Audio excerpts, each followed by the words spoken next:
భారతదేశానికి ఇప్పుడు ఎలాంటి గవర్నమెంట్ కావాలి అంటే సింగిల్ లార్జెస్ట్ పార్టీ, ఒక పార్టీ మొత్తం భారతదేశాన్ని నడిపే అంత శక్తి ఉన్న పార్టీ కావాలా, లేక కోయిలేషన్ గవర్నమెంట్స్ కావాలా? నిజానికి భారతదేశ సామాజిక సాంస్కృతిక ఆర్థిక చరిత్ర మనకి ఏం చెప్తుంది? సంకీర్ణ ప్రభుత్వాలు ఉన్నప్పుడు ఎలా ఉండేది, ఒక పార్టీ రూల్ చేసినప్పుడు గత 10 సంవత్సరాలుగా ఒకటే సింగిల్ పార్టీ రూల్ చేస్తుందన్న విషయం మనకు తెలుసు.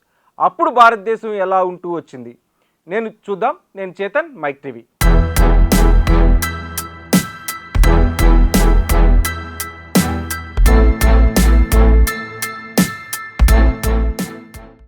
భారతదేశంలో సంకీర్ణ ప్రభుత్వాలు 1977 నుంచి కొనసాగుతూ వస్తున్నాయి. అంటే ఇందిరాగాంధీకి ఎమర్జెన్సీ ఎప్పుడైతే పెట్టిందో దానికి వ్యతిరేకంగా మొట్టమొదటిసారి అప్పుడు ఉన్న 11 పార్టీలు కోయిలేషన్ గవర్నమెంట్ని స్థాపించడం మనం చూసాం. అంటే 1977 నుంచి అంటే 30-40 సంవత్సరాలుగా అనేక సందర్భాల్లో కోయిలేషన్ గవర్నమెంట్స్ భారతదేశాన్ని నడుపుతూ వచ్చాయి.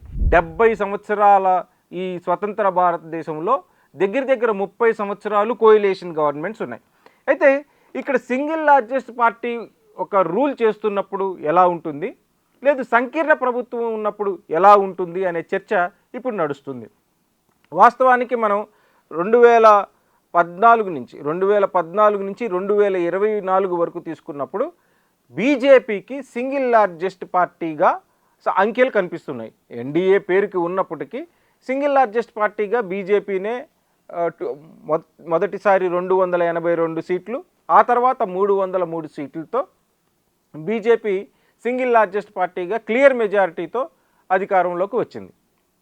అయితే అప్పుడు బీజేపీ మోడీ అండ్ షా ఇద్దరు కలిసి భారతదేశాన్ని ఎవరి అవసరం లేకుండా నడపాల్సినప్పుడు ఎలాంటి డెసిషన్స్ తీసుకున్నారు, ఇతరుల పట్ల వాళ్ళు, ఇతర పార్టీల పట్ల వాళ్ళు ఎలా వ్యవహరించారు అనేది ఇప్పుడు చర్చనీయాంశంగా మారింది.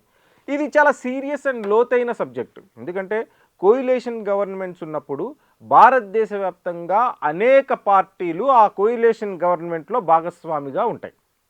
అది తమిళనాడు నుంచి అయి ఉండొచ్చు, కేరళ నుంచి అయి ఉండొచ్చు, లేదు ఈస్ట్ నుంచి అయి ఉండొచ్చు, లేదు వెస్ట్ నుంచి అయి ఉండొచ్చు. అనేక ప్రాంతాల నుంచి ఆ ప్రభుత్వంలో కోయిలేషన్లో ఉన్నప్పుడు ఆయా గొంతుకలు, ఆయా ప్రాంతాల వారి అక్కడ ఉన్న మనోభావాలు కానీ, అక్కడున్న అవసరాలు కానీ పార్లమెంట్లో డెమోక్రటిక్గా చర్చ జరిగే అవసరం, లేదు డెమోక్రటిక్గా చర్చ జరిగే ఒక సంస్కృతి ఉంటుంది.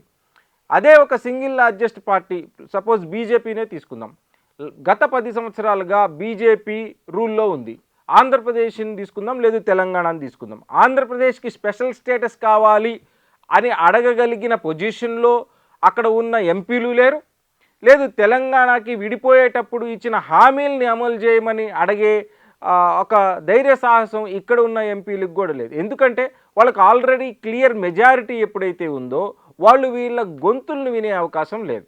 నిజానికి తెలంగాణ ఏర్పడినప్పుడు 2014లో అప్పుడు యూపీఏ 2 అధికారంలో ఉంది.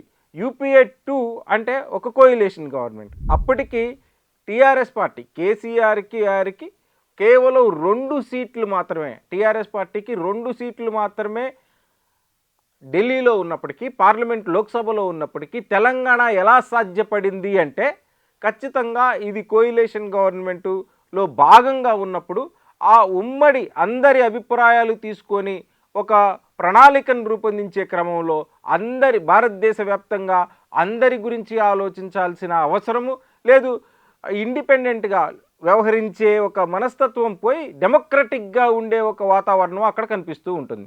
అందుకే మనకి తెలంగాణ కూడా సాధ్యపడింది. ఇక ఈ 10 సంవత్సరాల్లో కానీ మనం చూసినప్పుడు వీళ్ళు ఇతర ప్రాంతీయ పార్టీలను అణగదొక్కే విధంగా, లేదు వారిని అరెస్ట్ చేసి జైలుకి పంపించే విధంగా, ముఖ్యంగా మోడీ షా తీసుకున్న నిర్ణయాలను చూస్తే ఇది ప్రజాస్వామ్యబద్ధంగా లేదు అని మనకి స్పష్టంగా అర్థమవుతుంది. అందుకనే ఒక పార్టీ రూల్ చేస్తున్నప్పుడు, ఇంకా చెప్పాలి అంటే మనం 2-3 అంశాలను మనం తీసుకుందాం. కేరళలో ఎప్పుడైతే ఈ డీలిమిటేషన్స్ జరిగి లేదు జీఎస్టీని తీసుకొచ్చారో ఆ జీఎస్టీ వాటా స్టేట్కి వెళ్ళవలసి ఉంటుంది. ఫెడరల్ స్ట్రక్చర్ని దెబ్బతీసే విధంగా వీళ్ళిద్దరు పరిపాలిస్తున్నారు అనడానికి ఒక చిన్న ఎగ్జాంపుల్ చెప్తా.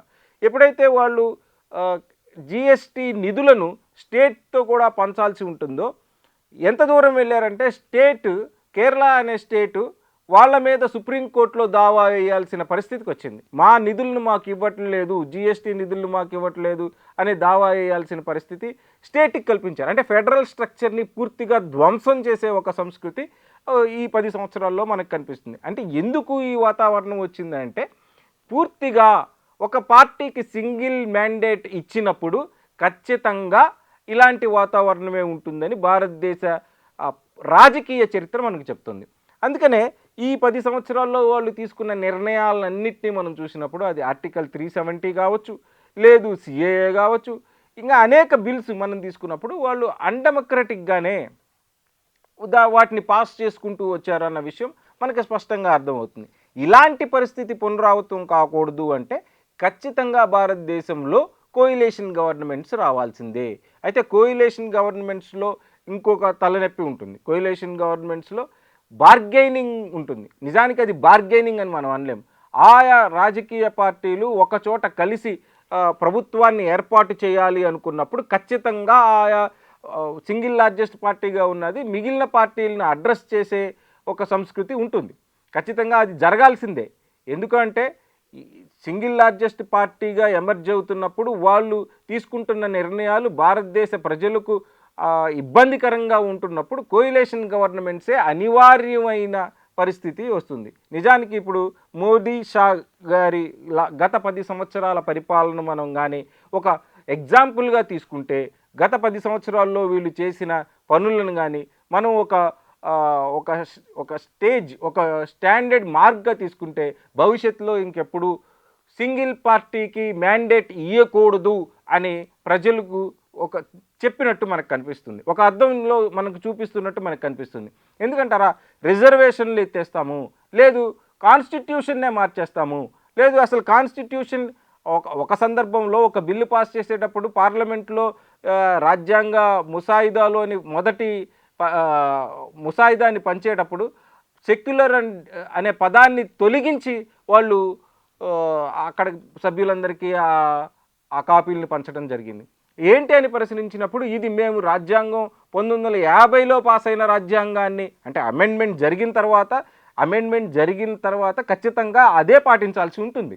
మేము మొదటిది 1950లో ఏ రాజ్యాంగం ముసాయిదా అయితే విడుదల చేశారో దాన్నే మేము పాటిస్తున్నాము అనే అంత అన్డెమోక్రటిక్గా వీళ్ళు పరిపాలన సాగించినప్పుడు ఖచ్చితంగా భవిష్యత్తులో ఇలాంటి ప్రమాదం మళ్ళీ జరగకూడదు అంటే ఏ పార్టీకి సింగిల్ పార్టీగా 272 మార్క్ దాటనీయకుండా భారతదేశ ప్రజలు జాగ్రత్త పడతారు. ఇది ఇప్పుడే కాదు, వీరిద్దరూ చేసింది ఖచ్చితంగా ఈ ముందు తరాలకు ఈ భారతదేశ రాజకీయ చరిత్రలో ఒక గుణపాఠంగా మిగిలిపోతుంది. అందుకే ఇప్పుడు భారతదేశానికి ఖచ్చితంగా కోయిలేషన్ గవర్నమెంట్సే అవసరం. ఇప్పుడు 272 కావాలి ఏ పార్టీకైనా గవర్నమెంట్ ఫామ్ చేయడానికి. 240 దగ్గర ఇప్పుడు బీజేపీ ఉంది. వీళ్ళ రాజకీయ చరిత్రను మనం ఒక్కసారి చూసినప్పుడు గత 10 సంవత్సరాల్లో మహారాష్ట్రలో కానీ గోవాలో కానీ అనేక ప్రాంతాల్లో వీళ్ళు ఎలా అప్పుడు ఉన్న ప్రభుత్వాలను కూల్చి వీళ్ళ ప్రభుత్వాలను తెచ్చుకున్న చూస్తే ఈ 272 మార్క్ మిగతా పార్టీల నుంచి 32 మందిని చేర్చుకొని మళ్ళీ స్థిరమైన పాలనకు వచ్చి మళ్ళీ అక్కడ భారతదేశ వ్యాప్తంగా అనిశ్చితిని క్రియేట్ చేసే అవకాశం కూడా ఉంటుంది. ఆ అవకాశం వీరికి రాకుండా ఉండాలి అంటే ఇక్కడ ఉన్న కోయిలేషన్ ప్రభుత్వంలో ఉన్న రాజకీయ పార్టీలు చాలా చతురతతో వ్యవహరించాల్సిన అవసరం ఖచ్చితంగా ఉంది.